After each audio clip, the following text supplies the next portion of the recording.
News alerts.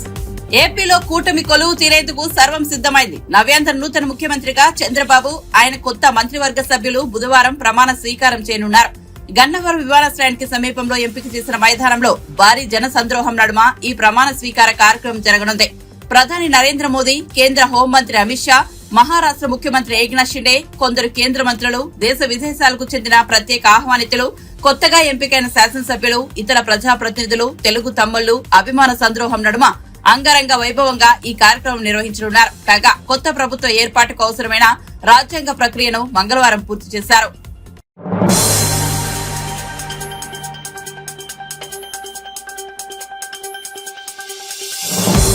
Andhra Pradesh ముఖ్యమంత్రిగా TDP అధినేత నారా చంద్రబాబు నాయుడు మరికొన్ని గంటల్లో ప్రమాణ స్వీకారం చేయబోతున్నారు. ఉదయం 11:47 ప్రమాణం చేసి రాష్ట్ర పగ్గాలు చేపట్టనున్నారు. ఇక ఆయనతో పాటు మంత్రులు, నేడు ప్రమాణం చేయనున్న మంత్రుల జాబితా కూడా విడుదలైంది.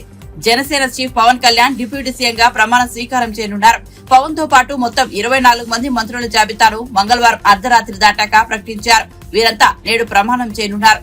జనసేనకు 3 మంత్రి పదవులను కేటాయించారు. ఇక బీజేపీకి ఒక బెర్త్ కేటాయించారు. ఒక స్థానాన్ని ఖాళీగా ఉంచారు. మంత్రివర్గంలో సగానికి పైగా కొత్తవారే ఉన్నారు. 17 మంది కొత్త వారికి ఛాన్స్ ఇచ్చారు. సామాజిక వర్గాల వారీగా చూస్తే 4 కాపులు, 4 కమ్మ, 3 రెడ్లకు చోటిచ్చారు. 3 ఇక మహిళలు, బీసీలు 8 మంది, ఎస్సీలు 2, ఎస్టీ 1, ముస్లిం మైనార్టీల నుంచి ఒకరికి, వైశ్యుల నుంచి ఒకరికి అవకాశం కల్పించారు. మొత్తంగా సీనియర్లు, యువ నాయకుల మధ్య సమతూకం పాటిస్తూ మంత్రివర్గాన్ని ఎంచుకున్నారు. ఆనం రామనారాయణ రెడ్డి, కులుసు పార్థసారథులకు ఇచ్చిన మాటను చంద్రబాబు నిలబెట్టుకున్నారు. కాగా మంత్రివర్గ కూర్పుపై చంద్రబాబు తీవ్ర కసరత్తు చేశారని కూటమి వర్గాలు చెబుతున్నాయి. కొన్ని రోజులుగా ఆయన విస్తృత కసరత్తు చేశారని వెల్లడించాయి. సామాజిక వర్గాలు, ప్రాంతాలు, వివిధ వర్గాల ఆకాంక్షలను పరిగణలోనికి తీసుకుని మంత్రివర్గాన్ని రూపొందించారని సమాచారం.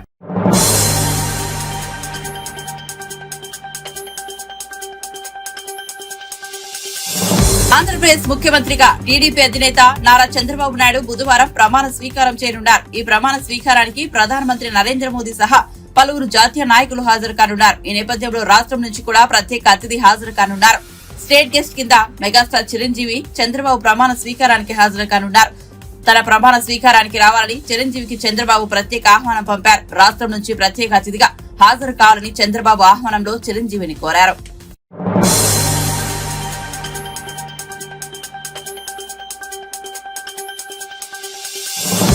రామోజీ గ్రూప్ సంస్థల చైర్మన్ దివంగత రామోజీరావు కుటుంబ సభ్యులను ముఖ్యమంత్రి రేవంత్ రెడ్డి పరామర్శించారు. తన ప్రగాఢ సానుభూతి ప్రకటించారు. రామోజీరావుతో తనకు ఉన్న అనుబంధాన్ని ఈనాడు MD Kiran, Margadarsi MD Sailaja, Ramoji film city MD విజయేశ్వరతో పంచుకున్నారు. రామోజీరావు వ్యక్తి కాదు, వ్యవస్థ అని, ఆయనకు ప్రత్యామ్నాయం లేదని కొనియాడారు. రామోజీ చూపిన మార్గంలో వారి కుటుంబ సభ్యులు, సంస్థలు ప్రజల తరపున నిలబడాలని ఆకాంక్షించారు. రామోజీ ఆలోచన విధానాలకు అనుగుణంగా ప్రభుత్వం ప్రజల కోసం పనిచేస్తోందని రేవంత్ రెడ్డి చెప్పారు.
వార్త తెలుగు రాష్ట్రాలనే కాదు దేశ రాజకీయాలలో ఉన్న అందరికీ ఒక విషాదకరమైన వార్త. రామోజీరావు గారు ఒక వ్యక్తి కాదు, సంస్థ. ప్రజా సమస్యల పట్ల వారు కానీ ఈనాడు సంస్థలు కానీ ఎప్పుడూ ప్రతిపక్ష నాయకుడి పాత్ర పోషించారు.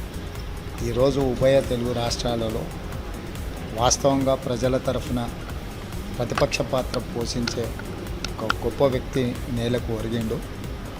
ప్రజలకు తీరని నష్టం జరిగింది. రామోజీరావు గారి మరణం తప్పకుండా వారు చూపించిన మార్గంలో వారి కుటుంబ సభ్యులు, వారి సంస్థలు ప్రజల తరఫున నిలబడతాయని ఆశిస్తూ తెలంగాణ రాష్ట్ర ప్రభుత్వంగా, తెలంగాణ రాష్ట్ర ముఖ్యమంత్రిగా వారి కుటుంబానికి, వారి సంస్థలకు ఎప్పుడు ఏ అవసరం వచ్చినా అందుబాటులో ఉంటాం. వారి కుటుంబానికి కూడా ప్రగాఢ సానుభూతి తెలియజెప్పడం జరిగింది. వారి పట్ల నాకున్న ప్రత్యేకమైన పరిచయం కానీ, ఏ సందర్భం వచ్చినా వారిని మేము కలిసి వారి సూచనలు తీసుకోవడం, వారి సలహాలతో ప్రభుత్వంలో తీసుకున్న నిర్ణయాలు కూడా ప్రజలకు బాగా ఉపయోగపడినాయి. వారు లాంటి మరో వ్యక్తి రారు. రామోజీరావు అంటే రామోజీరావు గారు, ఇంకా రామోజీరావు గారికి ప్రత్యామ్నాయం అనేది లేదు. కాకపోతే వారు చూపించిన మార్గం, వారు ప్రజలకిచ్చిన ఈ సంస్థలు ప్రజల తరఫున ఉపయోగపడితే మేము కూడా తప్పకుండా వారి ఆలోచన విధానాలకు అనుకూలంగా మా ప్రభుత్వం ప్రజల కోసం పనిచేస్తుంది. ప్రజల పక్షాన మేము నిలబడి ముందుకు వెళ్తాం.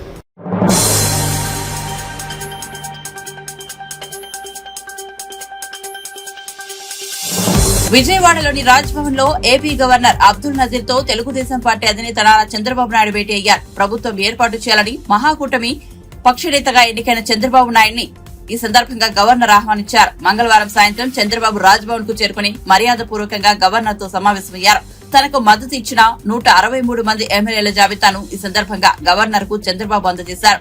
గవర్నర్ తో భేటీ అయిన చంద్రబాబుకు శుభాకాంక్షలు తెలిపారు.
వారణాసి లోక్సభ నియోజకవర్గం నుంచి తన సోదరి ప్రియాంక గాంధీ పోటీ చేసి ఉంటే ప్రధాని నరేంద్ర మోదీ ఓడిపోయి ఉండేవారని కాంగ్రెస్ అగ్రనేత రాహుల్ గాంధీ అన్నారు. వారణాసిలో కాంగ్రెస్ నేత అజయ్ రాయ్ పై ప్రధాని మోదీ 1.52 లక్షల మెజార్టీతో గెలిచారు. ఈ నేపథ్యంలో రాహుల్ గాంధీ మాట్లాడుతూ ప్రియాంక పోటీ చేసి ఉంటే మోదీ 2-3 లక్షల ఓట్ల తేడాతో ఓడిపోయేవారని వ్యాఖ్యానించారు. యూపీలోని రాయ్బరేలీలో నిర్వహించిన సమావేశంలో ఆయన మాట్లాడారు. పార్లమెంట్ లో బీజేపీ బలాన్ని తగ్గించేందుకు రాయ్బరేలీ, అమేథీలతో పాటు దేశంలోని ఇతర ప్రాంతాల్లో ఇండియా కూటమి పార్టీలు ఐకమత్యంతో పోరాడాయన్నారు. అయోధ్య రామ మందిర ప్రాణ ప్రతిష్టాపన కార్యక్రమంలో సామాన్యులను మరిచి పారిశ్రామికవేత్తలు ప్రముఖులకే ప్రాధాన్యం ఇచ్చారని, అందుకే బీజేపీకి ప్రజలు గుణపాఠం చెప్పారన్నారు. आपने देखा भाइयों और बहनों, अयोध्या की सीट हार गए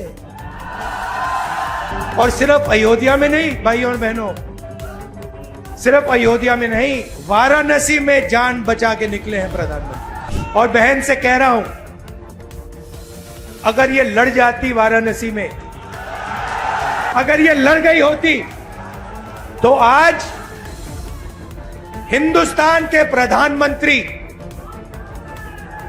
2-3 लाख वोटों से वाराणसी का चुनाव हार जाते। सबसे पहले कांग्रेस पार्टी के नेता, कार्यकर्ता, एमएलए, एमपी जो भी हैं,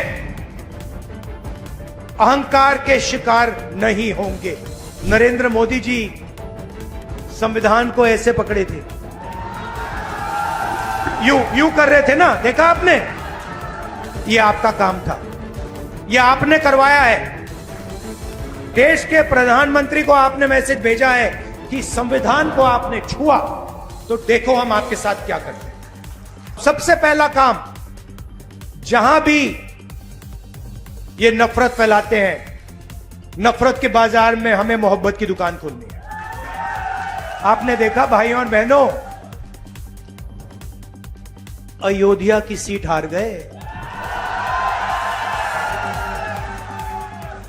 राम मंदिर बनाया, उसमें इनॉग्रेशन में एक गरीब व्यक्ति आपने नहीं देखा होगा, एक किसान नहीं था, एक मजदूर नहीं था, एक पिछड़ा नहीं था, एक दलित नहीं, आदिवासी राष्ट्रपति से कहते हैं तुम यहां नहीं आ सकती। और आपने वहां पे देखा अदानी जी खड़े थे, अंबानी जी खड़े थे, देश के अरबपति खड़े थे, पूरा बॉलीवुड खड़ा था, क्रिकेट की टीमें खड़ी थी, मगर एक गरीब व्यक्ति नहीं खड़ा। तो जवाब अयोध्या की जनता ने भी दिया है। और सिर्फ अयोध्या में नहीं भाइयों और बहनों, सिर्फ अयोध्या में नहीं, वाराणसी में जान बचा के निकले हैं प्रधानमंत्री। और मैं आपको कहता हूं और बहन से कह रहा हूं, अगर ये लड़ जाती वाराणसी में, अगर ये लड़ गई होती तो आज हिंदुस्तान के प्रधानमंत्री 2-3 लाख वोटों से वाराणसी का चुनाव हार जाते। मैं ये बात अहंकार से नहीं कह रहा हूं, मैं ये इसलिए कह रहा हूं क्योंकि हिंदुस्तान के प्रधानमंत्री को हिंदुस्तान की जनता ने मैसेज दिया है, ये आपकी जो राजनीति है हमें अच्छी नहीं लगी, हम इसके खिलाफ हैं, हम नफरत के खिलाफ हैं, हम हिंसा के खिलाफ हैं, हम मोहब्बत का देश चाहते हैं, हम प्रगति चाहते हैं, हम बेरोजगारी के खिलाफ हैं। आपने 10 साल इस देश में बेरोजगारी फैलाई, नफरत फैलाई, हिंसा फैलाई, और हिंदुस्तान की जनता ने हिंदुस्तान के प्रधानमंत्री को जवाब दिया है। 2014 में हिंदुस्तान की राजनीति में एक बदलाव आया। पहली बार हमने देखा कि प्रधानमंत्री खुलकर हिंसा और नफरत की राजनीति कर रहे थे, और यह हिंदुस्तान की संस्कृति और हिंदुस्तान के धर्मों के खिलाफ है। और रास्ता मैं बताना चाहता हूं, और मुझे बहुत गर्व है कि रास्ता रायबरेली अमेठी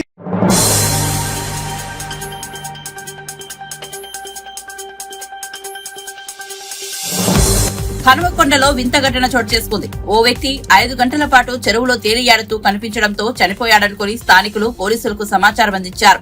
దాంతో చెరువు వద్దకు వచ్చిన పోలీసులు ఆ వ్యక్తిని బయటకు తీసేందుకు ప్రయత్నిస్తుండగా లేచి నడిచి రావడంతో అక్కడ ఉన్న వారంతా నోరెళ్లబెట్టారు. ఇక వివరాల్లోకి వెళ్తే కేయూసీ పోలీస్ స్టేషన్ పరిధి రెడ్డిపురంలో కోవిలికుంటలో దాదాపు 46 ఏళ్ల వ్యక్తి సోమవారం ఉదయం 7 గంటల నుంచి మధ్యాహ్నం 12 గంటల వరకు నీటిలో తేలియాడుతూ కనిపించాడు. దాంతో స్థానికులు అతడు చనిపోయి ఉంటాడని అనుకున్నారు. వెంటనే ఫోన్ చేసి కేయూసీ పోలీసులు 108కి సమాచారం ఇచ్చారు. వారి సమాచారంతో అక్కడికి చేరుకున్న పోలీసులు ఆ వ్యక్తిని బయటకు తీసే క్రమంలో అతడు లేచేసరికి అవాక్కయ్యారు. ఇక్కడ చల్లగా ఉందని, నేనే రెస్ట్ తీసుకుంటున్నా, నేను చనిపోలేదు, బతికే ఉన్నా అంటూ చెప్పుకొచ్చాడు. తన పేరు శ్రీనివాస్ అని, తన స్వగ్రామం ఏపీలోని నెల్లూరు జిల్లా కావలి అని కూడా చెప్పాడు.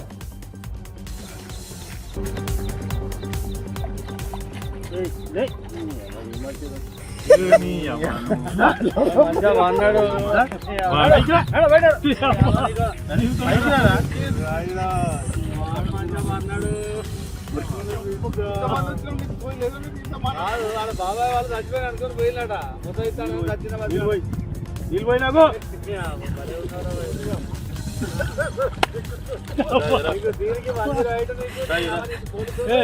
ఎందుకు పన్న వాళ్ళ తాయి పండుకున్నావా? మరి ఎందుకు అనుకున్నావు వాళ్ళ ఈ చల్లదనానికి ఎండకు చేయలేక కన్నీకి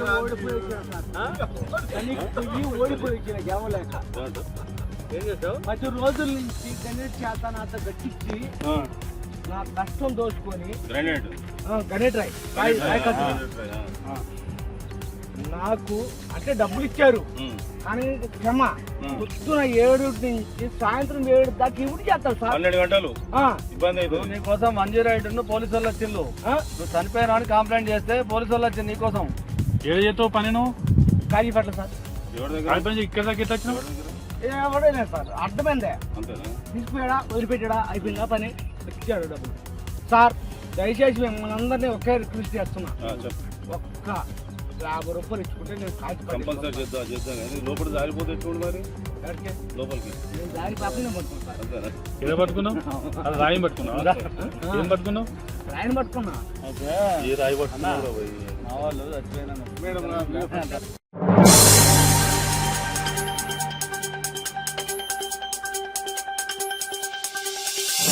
రాష్ట్రంలో సెమీ రెసిడెన్షియల్ స్కూళ్లు పెట్టాలన్న సీఎం ఆలోచనను స్వాగతిస్తున్నారని నాగర్ కర్నూల్ ఎంపీ మల్లు రవి అన్నారు. మంగళవారం ఆయన గాంధీభవన్ లో ఏర్పాటు చేసిన మీడియా సమావేశంలో మాట్లాడారు. ప్రభుత్వ రెసిడెన్షియల్ స్కూళ్లలో సరైన సౌకర్యాలు లేవని, సెమీ రెసిడెన్షియల్ స్కూళ్ల ద్వారా విద్యార్థుల సంఖ్య పెరుగుతుందని ఆశాభావం వ్యక్తం చేశారు. టీచర్లు లేరని గత ప్రభుత్వం పాఠశాలలను మూసేసిందని గుర్తు చేశారు. మూసేసిన పాఠశాలను మళ్లీ తెరుస్తామన్నారు. ఏకోపాధ్యాయ స్కూళ్లను రద్దు చేయాలని సీఎం హామీ ఇచ్చారన్నారు. 2000 కోట్లతో మౌలిక సదుపాయాలు కల్పిస్తామన్నారు.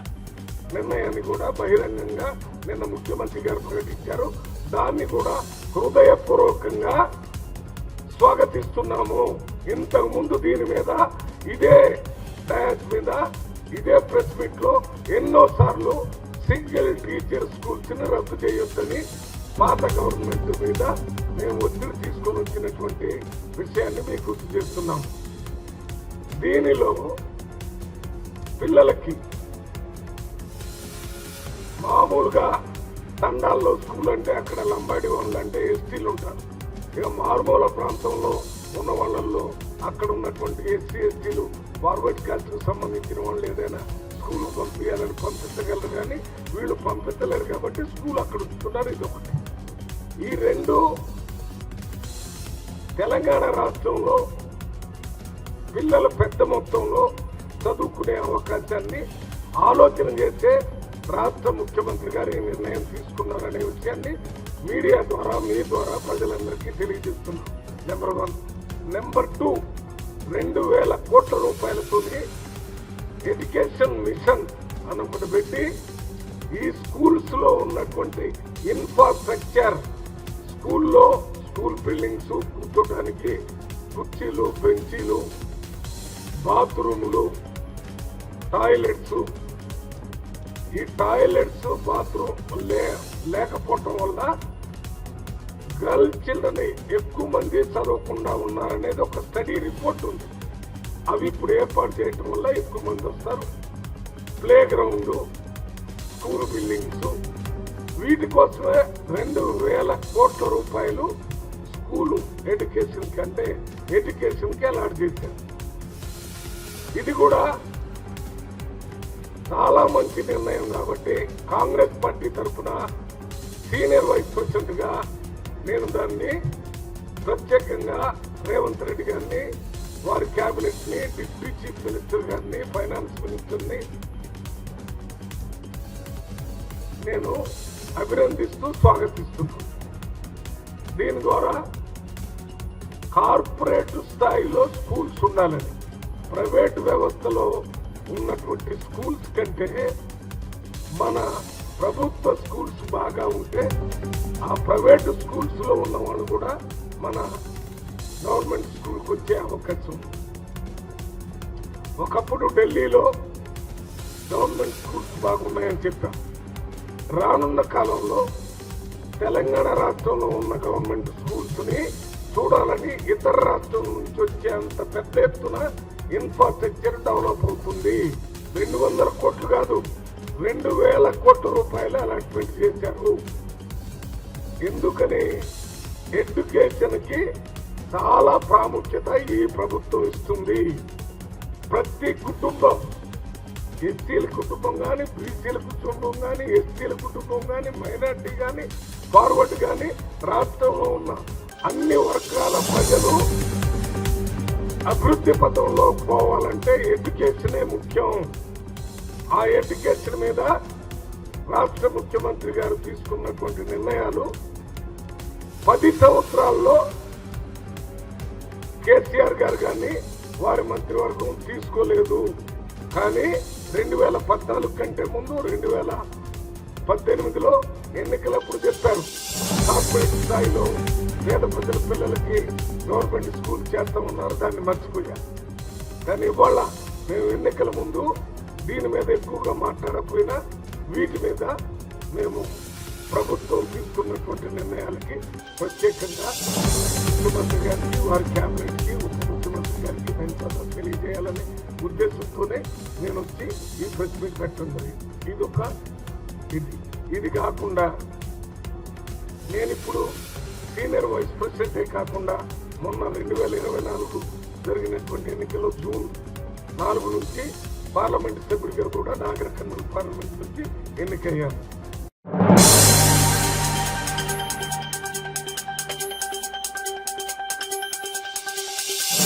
కాంగ్రెస్ ప్రభుత్వంపై బీజేఎల్పీ నేత ఏలేటి మహేశ్వర్ రెడ్డి తీవ్రస్థాయిలో విమర్శలు చేశారు. 6 గ్యారంటీల పేరుతో కాంగ్రెస్ పార్టీ 420 హామీలిచ్చి 6 మాసాలు గడిచినా ఏ ఒక్క ప్రధాన హామీ నెరవేర్చలేదని ఆరోపించారు. ఎన్నికల కోడ్ పేరుతో ముఖ్యమంత్రి హామీలు అమలు చేయకుండా తప్పించుకున్నారని, తిరిగారని తెలిపారు. 2 లక్షల రుణమాఫీ చేయకుండా ప్రజలను ఇబ్బందికి గురి చేస్తున్నారని ప్రభుత్వంపై ఆగ్రహం వ్యక్తం చేశారు. 64 మంది ఎమ్మెల్యేలున్నప్పటికీ కాంగ్రెస్ కేవలం 8 ఎంపీ సీట్లే గెలిచిందని వ్యాఖ్యానించారు. కాంగ్రెస్ ప్రభుత్వం ప్రజల విశ్వాసం కోల్పోయిందని పేర్కొన్నారు. 14 సీట్లు గెలుస్తాం, తమ పాలనకు ఎన్నికలు రెఫరెండం అని ముఖ్యమంత్రి చెప్పారని, 14 సీట్లు గెలుస్తాం, కేవలం 8 సీట్లే గెలిచినందుకు రేవంత్ రెడ్డి నైతిక బాధ్యత వహించాలని అన్నారు. ఎన్నికలకు ముందు డిక్లరేషన్లు ప్రకటించి విస్మరించారని తెలిపారు. 18వ తారీఖు రోజు గవర్నర్ గారికి మరి ఈ అంశాన్ని వారి దృష్టికి తీసుకెళ్లడమే కాకుండా ఈ నెలలో హోమ్ మినిస్టర్ అమిత్ షా గారికి ఈ అంశం మీద సిబిఐ ఎంక్వైరీ చేయాల్సిందిగా కోర్టు ఒకటి రిప్రజెంటేషన్ ఇవ్వడమే కాకుండా డెఫినెట్గా ఈ అంశం మీద సిబిఐ ఎంక్వైరీ జరగాలని చెప్పి హైకోర్టులో కూడా మేము మరి రిట్ చేయడం జరుగుతుందని చెప్పి తెలియదు. ఇది ఒకటే కాదు, వారు చేసినటువంటి కుంభకోణాలు ఈ ప్రభుత్వం 6 నెలల్లో ఇచ్చిన హామీలు నెరవేర్చలేదు, కానీ కుంభకోణంలో మాత్రం ఛాంపియన్షిప్ చేసుకున్నది. మరి 1 కాదు 2 కాదు, R tax, RR tax, RRR tax, B tax, U tax, రకరకాల ట్యాక్సుల పేరు మీద ఈరోజు ఈ రాష్ట్ర ప్రభుత్వం కుంభకోణాల్లో మునిగిపోయిన సంగతి నేను మరొకసారి గుర్తు చేస్తా ఉన్నాను. ఎట్టి పరిస్థితుల్లో కూడా భారతీయ జనతా పార్టీ వదిలిపెట్టే సమస్య లేదు. మేము ఖచ్చితంగా అన్ని అంశాలను బయటకు తీసుకొస్తాం, వెలుగులోకి తీసుకొస్తాం, ప్రజల ముందుకు తీసుకొస్తాం. ఇవన్నీ కూడా ఎండగడతామని చెప్పి తెలియజేస్తున్నాం.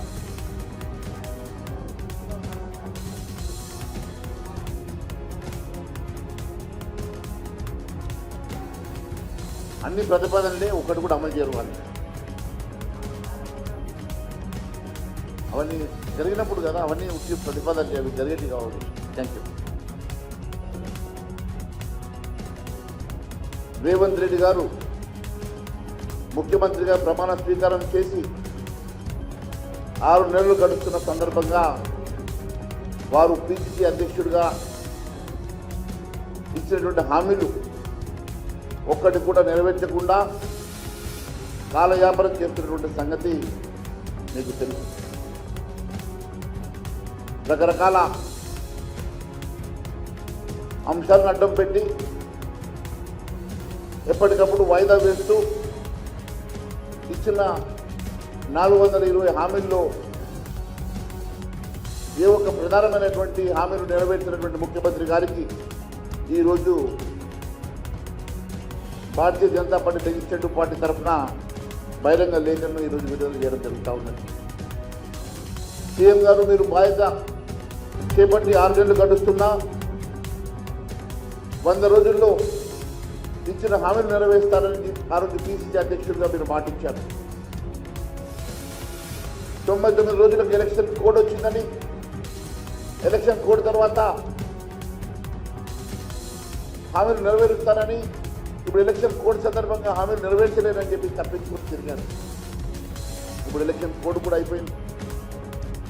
మీరు చెప్పినటువంటి అన్ని రకాల సమయాలు గడువులు పూర్తయినాయి. కానీ ఇప్పటి వరకు మీరు ఇచ్చినటువంటి హామీలు నెరవేర్చక కాలయాపన చేస్తూ ఈరోజు ఈ ప్రభుత్వం పూర్తిగా అవినీతిలో కూరుకుపోతున్న సంగతి నేను గుర్తు చేస్తా ఉన్నాను.